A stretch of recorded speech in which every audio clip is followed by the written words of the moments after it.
Welcome to another episode of Earth is Our Home with Dr. Thomas Blaine. Dr. Thomas Blaine is an associate professor with the Ohio State University Extension Program. Today, he's going to be talking about the aftermath of the global conference that was held in Scotland in November 2021. So stay tuned.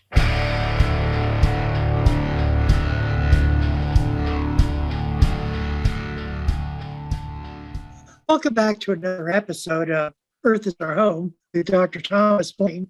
Dr. Thomas Blaine is an associate professor with the Ohio State University Extension Program, and I'm really interested in finding out what your thoughts are about this conference. Now, you and I both know that neither one of us can really predict the future, but understanding some of the things will really help us to better understand what everyone is talking about. Well, thank you for the kind introduction, Patrick. I certainly do appreciate it. And it's always a pleasure to come on here and do an episode of Earth is Our Home. You're right. The Glasgow, Scotland International Conference was the 26th conference. It's called COP26. 26th International Conference on climate change, in which leaders from all over the world, all the countries assembled and attempted to plot a course for climate change. Now, I want you to look at that top bullet I've got up there. These international agreements and conferences, like they had one back in the 80s in Rio de Janeiro. They've had Kyoto, Paris, and now Glasgow. In and of themselves, these conferences don't do anything to influence temperatures or climate. You have reports written, documents signed, photographs of the leaders taken, and all that stuff. But the climate engine, as we have learned, only responds to physical things. I mean, the bottom line is CO2 in the atmosphere. And as we have discussed many times on this program, allowing CO2 to continue to rise in a business as usual manner is going to run the risk eventually of potentially causing a climate disaster.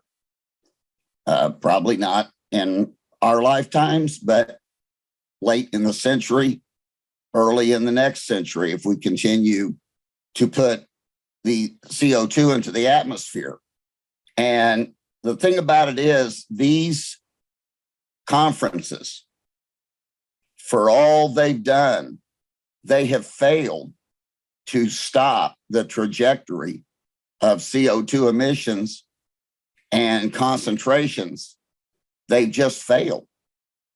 And the only thing that's going to make a difference is actual action. So I'm going to give you today in two-word phrases. Pretty simple. The action steps we have to take to reduce the risk of substantial climate change that will greatly negatively affect future generations. So these are two-word phrases. I'm just going to be simple and get right to the point about what has to happen. No matter how many agreements are signed, these things have to happen. And we really have to begin now if we're going to change the effects of CO2 on the climate in the future. That is, say, by 2100. We're going to have to start now, because even though these are two-word phrases, there's got to be a lot of work to go in to make these things happen. The first is reduce emissions. Reduce emissions. You can sign 1 million agreements and do all this and pictures, if we do not reduce CO2 emissions, and most of those emissions come about by burning fossil fuels, coal, oil, and natural gas. If those annual emissions continue to go up, or even if they stay the same, even if we plateau and prevent them from going up, that's not going to help us avoid some really serious problems. Now, atmospheric concentrations of CO2, remember back in pre-industrial times, they were 280 parts per million. They're now about 415 to 420. They are projected to rise to 450 by mid-century and 560 by 2100. The 560 is twice the pre-industrial level. There are some estimates that say, with business as usual, the 560 will hit it before 2100, like 2070. But those kinds of concentrations, as we've seen, are predicted to cause warming that runs a risk of runaway sea level rise. That it won't be sudden, but it will be very long-term duration, and it will eventually flood coastal areas and change the map. We run the risk of losing the polar air conditioners. We've talked before about how the icy conditions at the poles are what's responsible for keeping the planet cool. But we've also talked about how in the Arctic, especially, warming is proceeding faster than just about anywhere else on the planet.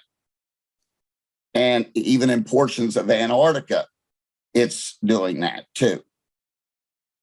We're talking about disrupting agriculture to the point it will not be possible to feed the 10 billion people on Earth by the end of the century. We're running those kinds of risks, and then even worse risks by the time we get to the 22nd century because of the cumulative effects of higher concentrations of CO2 in the atmosphere caused if we do not reduce emissions. So the second two-word phrase that I have for you today on how we're going to do that is electrify everything. Really, the only solution to this problem of emissions of CO2 is to completely do away with liquid or solid combustible fossil fuels. We're talking coal, oil, and natural gas. We simply have to leave the fossil fuel era in the rearview mirror. It served us in the 19th century, served us in the 20th, served us here in a large part of the 21st century. But we've got to go to electric now. So when you think about, when I was a kid, I used to go to the gas station, fill up my little gas can with gasoline and go fill up my lawnmower, put it into that engine, combustible engine. We've got internal combustion engine in automobiles. We have combustion engines in ships, planes. This whole era has to end. It has to end because these are the primary sources of CO2 emissions. And remember, what was the first two-word phrase? Reduce emissions. We can't do that if we continue to run these automobiles, ships, planes, etc., on fossil fuels. They have to be electrified.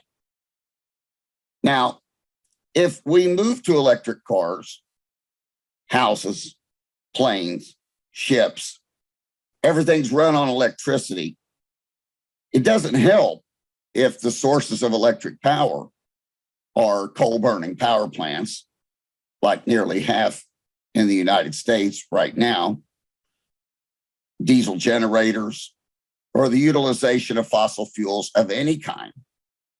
Instead, the sources of electric power have to consist of the following. One, of course, is hydroelectric, where we tame the power of rivers with dams. We allow the current, the water in the river, turn metal in the presence of a magnetic field. You generate electric current. Geothermal, there's a tremendous amount of energy under the ground.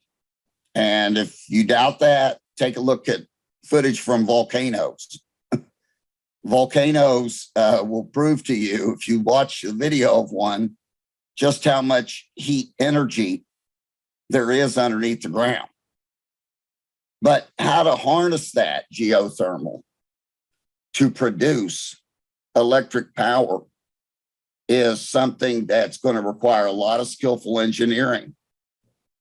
But remember, in 1900, if you had told somebody, hey, in a few decades, you're going to be able to get into a metal tube called an airplane and fly from New York to Paris in just a few hours, they would have thought you're crazy. Nobody had ever done flight at all, really. Heavier than air flight. They had balloons before that, but nobody had flown a plane. That wouldn't happen for a few years. And then within a few decades, we were flying all over the world. Nuclear. Now, there's new nuclear technology. You might want to Google this, thorium reactors, not conventional uranium reactors. One of the things that scares people a lot about nuclear is that, you can utilize that nuclear material to create weapons. You can make weapons nuclear weapons out of the material associated with nuclear power plants. But that's the traditional, conventional uranium reactors. This new technology with thorium, apparently it doesn't produce or develop weaponized grade material. Also, the familiar ones we talk about a lot, I don't know how much of the pie they will generate, but solar and wind, remember those are intermittent, but they can produce a lot. Then you can store energy in batteries. But the nuclear is not intermittent. It will be the kind that continues to run. And when the sun goes down or when the wind stops, you'll have nuclear as a backup. And then also there are people talking about how to use tidal energy from the tides or from ocean currents. And we've talked a lot in here about ocean currents, if you want to go to those videos. But harnessing that for electricity is something that is very challenging. So those are the way, let me just remind you, reduce emissions and electrify everything. Now, there is another path, and this is a one-word path. It's conservation. Now, get this. I've told you that, all these international agreements that we've had over the past 30 years, or more than 30 years, and I named some of the cities where they've been held, none of them have been effective. And a lot of people are saying Glasgow was a failure because it didn't really produce photographs and documents and things, but didn't really solve the problem. One path is conservation. Emissions fell in 2020. That's almost unheard of in the industrial age or post-industrial age for CO2 emissions to fall. But we all know why they fell. They fell because the number of flights worldwide plummeted. People stayed home. How much less energy did you use in 2020 compared to 2019? I can tell you, I didn't use much. If all my life I had used what I used in 2020, we wouldn't be where we are right now. Now, I didn't do this because of the climate. I did this because I was scared for my life. I was really scared for my life. I had friends perish, actually die from COVID-19. And it was heartbreaking. But I knew I could get it if I went out and circulated and did all those things. And so I changed my entire life for over a year until I got the vaccines. And now I've got the booster and I'm back traveling again. I'm not back to where I was quite in 2019. But the thing about it is we showed in 2020 that we as a species could reduce CO2 emissions dramatically. They fell about 5 or 6%. And, you know, that's a big fall in 1 year. And it's virtually unheard of in this era where we've seen CO2 has just gone up, up, and up, despite agreements, despite technology and all this stuff. We showed in 2020 that we can cut our energy use and still survive. Now, advocates who are very upset and angry about what happened or what didn't happen in Glasgow have come out recently with their assessment of where we are now. And here's what they're calling for: an immediate reduction in fossil fuel use by 7% a year. So that's actually a little bit more than what we cut in 2020 with the pandemic. But they're talking about reducing 7% per year and no more fossil fuels at all after 2030. That's only 8 years and change, 9 years from now. No more fossil fuels at all. No gasoline, diesel, petroleum, all these pipelines that everybody's talking about. That's what a lot of the people who have come out and urged climate action have advocated. That would be very difficult to do. I can't say if it's possible, but I'll tell you this. Let's say that we can't do that till 2040. Okay. Maybe it'll take till 2040 instead of 2030. Maybe it'll take till 2050. Those scenarios of cutting and eliminating fossil fuels, whether it's 2030, 2040, or 2050, will reduce the risk of really negative climate effects by late in this century or early in the 22nd century. Remember, we're talking about risk, probabilities, and likelihoods and things like that. So I just want you to remember these. If you don't remember anything else from today's program, remember that the two things that we have to do, agreements or no agreements, we have to reduce emissions and we have to electrify everything. And even if many of us think, wow, that timetable they laid out is not realistic, I'm just reporting it to you because that's what a lot of the leading spokespeople came out with, the scenario they came out with. But the sooner we get started on making the transitions to achieve these objectives, the lower the risk of future climate catastrophe. Please feel free to contact me if you'd like. It's blaine.17@osu.edu, 330-466-7877. You know, Tom, I found that very interesting. It seems that we're going to do it all together or we're not going to get it done. The reason being is two of the major CO2 emission countries weren't there. We are not incentivized to really push until we can feel it, we can see it. So I found it interesting. Yes, I very much agree with what you're saying. It's going to be difficult.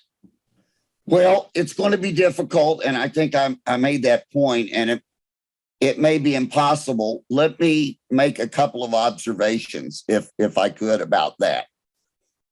I personally, as I think people who watch this program know, even in my 1996 fact sheet, it's 25 years ago, I wrote that I did not think that we would be able to change the course of emissions and concentrations. And we haven't. All right. I'm pessimistic. A lot of people who watch Earth is Our Home have expressed a little bit of disappointment in me for that. They're saying you're not offering much hope. And so today I did want to give what I thought was the program that advocates have for preventing climate catastrophe. I did want to do that. And I will say this in favor of that, Patrick. You are correct. You made a really good point. A lot of these people that are writing this talk about tipping points in technology, that if you look at the history of technology, it doesn't go smoothly. So, in other words, it tends to go like this and then boom, a sudden change. Let me give you an example. In the early 1900s, we went in 10 years, from the streets, avenues, roads, and everything being filled with nothing but horse-drawn carriages. Nothing but horse-drawn carriages. Few automobiles showed up. They were considered a nuisance. There were people who said, I can't wait until this fad passes and these automobiles are off the road. We get back to normal. But see what I'm saying? They sound silly now. But that's what a lot of people were thinking. By 1905 or 1908, they're thinking, these cars, eventually this fad will pass and we'll be back to business as usual. But that didn't happen. Within just a few years. There were no horse and buggies on the highways. It was a quantum shift. It was a huge shift in technology, and it changed our way of life. But it didn't happen over 50 or 80 or 100 years. It happened quickly. A lot of the people that are talking about this, shifting from fossil fuels, changing over, you're right. It's like there's no middle ground. These folks are talking about, remember what it was? Electrify everything, not some things. That means the gas can will be extinct. The gas pump will be extinct. Oil refineries will be extinct. Crude oil will be, all that stuff, coal. They're talking about electrifying everything with non-fossil fuel sources that I pointed out. And some of them argue that once this gets going and we start changing the grid and changing social expectations, the jump will happen quickly, just like the jump did from horse and buggy to automobile. That's their argument. I can see what you're saying. I'm still skeptical of human beings really understanding and really appreciating how dire it is, because as soon as you say, well, we're going to be affected by this in 2022, people are going, well, there's other things that we need to worry about. Yes, that is true. And to be very honest with you, a lot of the solutions here, I've got to make this point again, are not without problems. A lot of the metals and the items used that we discussed in those new technologies require mining. You have to mine those rare earth materials like thorium, the kinds of metals for batteries and things like that. You're going to have to mine those. And as everyone knows, mining is a very dirty business. It causes environmental degradation. It destroys communities. It destroys watersheds. It does a lot of negative things. And yet, in order to have the technologies we talked about to replace fossil fuels, we're going to have to mine for rare earth minerals. And so, yeah, it may solve this global warming problem, but it's going to create problems of its own that we're later going to have to deal with. We're talking with Dr. Thomas Blaine. Dr. Thomas Blaine is an associate professor with the Ohio State University Extension Program and the contact information. Tom, I want to thank you very much. I think I better understand where we're headed to. And I hope that we as human beings can come up with the resources to head off this crisis. Thanks a lot for having me, Patrick. I appreciate it.